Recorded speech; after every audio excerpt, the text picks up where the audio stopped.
Social media ద్వారా ప్రజలు చాలా ప్రభావితం అవుతారు. ఇందులో Instagram, YouTube, Twitter, Facebook, Telegram ద్వారా ప్రజలు చాలా విధంగా ప్రభావితం అవుతారు. అయితే జనాలు యూట్యూబ్ ద్వారా ఛానల్ క్రియేట్ చేసి వారి యొక్క భావ వ్యక్తీకరణ చేయడం, వారి రోజువారీ పనులు చూపించడం ద్వారా ఆదాయాన్ని సమకూర్చుకోవడం జరుగుతుంది. అయితే ఇందులో ఆదాయం సమకూర్చడంలో తప్పేం లేదు. ఎందుకంటే నేను కూడా ఒక యూట్యూబ్ ఛానల్ ద్వారా ఒక వీడియో చేస్తున్నాను. ఆదాయం వస్తుందా రాని తర్వాత విషయం. ఎందుకంటే రీసెంట్గా స్టార్ట్ చేశాను.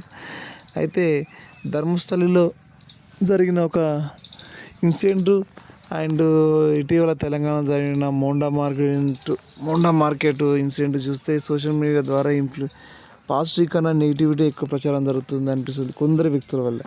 ఎందుకంటే ధర్మస్థలిలో రీసెంట్గా ఒక అతను వచ్చి, నేను 1919లో ఇక్కడ పనిచేసినప్పుడు చాలామంది శవాలు పూడ్చిపెట్టాలని ఒక న్యూస్ కొంతమంది యూట్యూబ్ ద్వారా న్యూస్ బయటికి రావడం, దాని ద్వారా కర్ణాటక గవర్నమెంట్ సిట్ ఏర్పాటు చేయడం జరిగింది. అయితే చివరికి ఫైనల్గా తను మాట మార్చిన అసలు ఏం జరగలేదు అది అని అది తేటతెల్లం అయిపోయింది. కర్ణాటక గవర్నమెంట్ సిట్లో కూడా వారు చూపించిన ప్లేస్లో తోతే కూడా ఎటువంటి శవాలు వెళ్ళలేదు. ఆ టెంపుల్ వాళ్ళు చెప్పిన విషయం ఏంటంటే, కొందరు ఇక్కడ చనిపోతే మోక్షం వస్తుందని వాళ్ళు పాతిపెట్టడం జరిగిందని వాళ్ళు చెప్పారు. అలాగే మోండా మార్కెట్లో జరిగిన ఒక మార్వాడి అండ్ లోకల్ పర్సన్ జరిగిన ఇష్యూని, ఇద్దరి మధ్య జరిగిన ఒక ఇష్యూని దాన్ని మార్వాడి అండ్ లోకల్ పర్సన్గా చేసి మామినే పెత్తంద ఇష్యూని తీసుకొచ్చి వ్యాపార సంస్థలకు అండ్ ఈరోజు OUJSC కూడా బంద్ పిలిపించడం జరిగింది. మూలాలోకి వెళ్ళకుండా మనము నెగిటివిటీ ప్రచారం ఎంతవరకు కరెక్ట్ అనే విషయం మనం ఆలోచించాలి.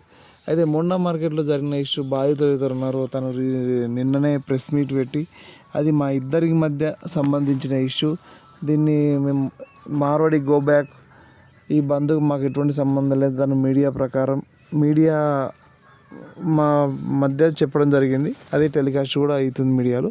అయితే ఏదేమైనా సరే, ఇంకోటి జ్యోతి మల్హోత్రా ఇన్సిడెంటు, మన హైదరాబాద్లో లోకల్ సన్నీ భయ్య ఇన్సిడెంట్ కూడా సోషల్ మీడియా ద్వారా ఇన్ఫ్లుయెన్స్ చేస్తున్నారని, అలాగే డబ్బులు బెట్టింగ్ మాఫియాలకు పాల్పడుతున్నారని కూడా మనం చూస్తున్నాం. అలాగే మనకు హర్ష సాయి కూడా వీళ్ళందరూ సోషల్ మీడియా ద్వారా డబ్బు సంపాదించుకోవడంలో తప్పులేదు. బట్ అది ఏంటంటే కరెక్ట్ వేలో ఉండాలి.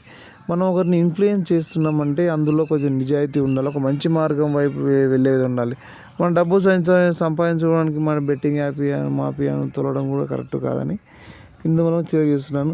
రీసెంట్గా సెంట్రల్ గవర్నమెంట్ కూడా బెట్టింగ్ మాఫియాపై ఉక్కుపాదం మోపింది. బెట్టింగ్ యాప్లను బ్యాన్ చేస్తున్నామని ప్రకటించింది పార్లమెంట్ సాక్షిగా.